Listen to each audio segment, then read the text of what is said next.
when you're generating leads, ultimately what happens is someone will fill out a form, they'll press submit, and then they'll end up into your database.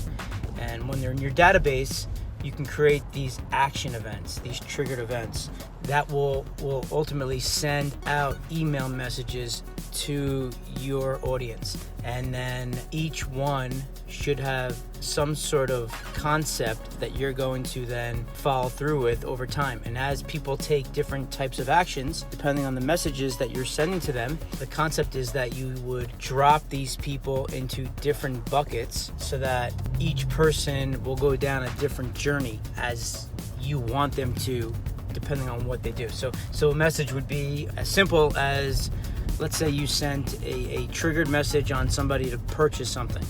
Well, if somebody buys your product, they could fall into the buyer's list, whereas somebody who does not buy your product would be in the non-buyer's list. Pretty simple.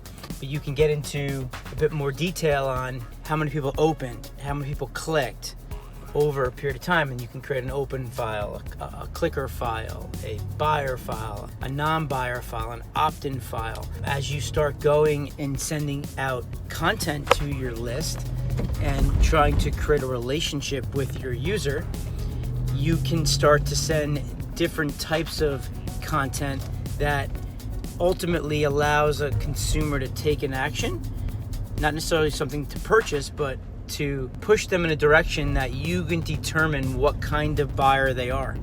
I spoke with somebody yesterday who does this as a service, really nice lady, who I'm thinking about working with, and she'll set up anywhere from 40 to 50 different emails, and it's going to be an entire process where she did it for one of my colleagues in the inner circle, and she doubled their revenue by selling some of her products on just creating a certain email sequence. So I want to stress how important it is to stay in contact with your list and to nurture your list and to not abuse it.